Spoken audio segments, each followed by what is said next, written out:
The ancient Greek geometer Archimedes is remembered for studying shapes that appear simple on the surface but contain precise mathematical relationships. One such mathematical figure is the Arbelos. Its name comes from the ancient Greek word for a curved leatherworking knife used to cut hides. Construction begins with a large semicircle. Two smaller semicircles sit inside on the same baseline, meeting tangentially at one point. This creates a curved blue region whose area simplifies to a formula based entirely on the product of the two inner radii. This area calculation is only the first layer. These same boundaries also dictate the placement of an infinite, ordered sequence of interior circles. We can pack a circle into the Arbelos so it touches all three arcs. Repeating this infinitely into the shrinking corner creates a Pappus chain. Even as these circles shrink, they follow a predictable path. Tracking the center point of every circle reveals they trace a perfect elliptical curve. Furthermore, the points where these circles touch each other perfectly align, forming a circular arc that cuts through the chain.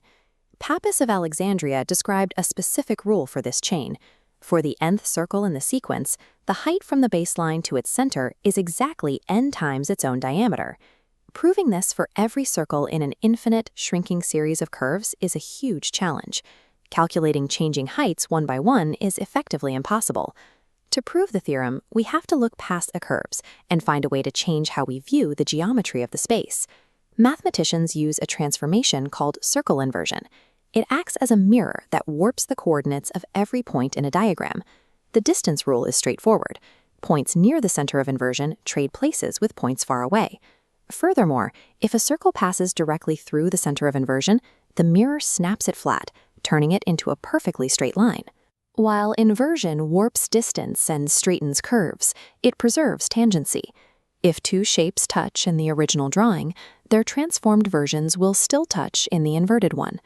We can apply this transformation to the Arbelos by placing our center of inversion at the far left tip, where the large and medium semicircles meet.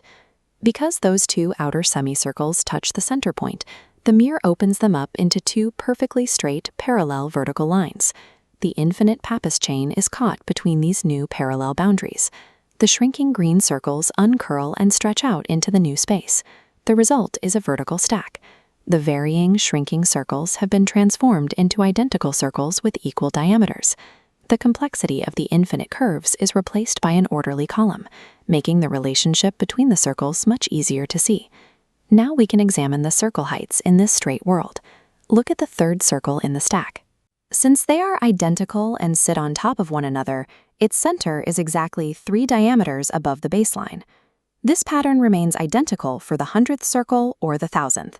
Calculating the height of any circle in this stack becomes a matter of basic counting.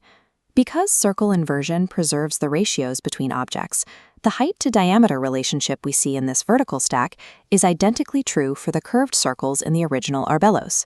Pappus solved the problem not by performing more calculations, but by changing the geometry of the space until the proof became visible. This illustrates the function of invariance in mathematics.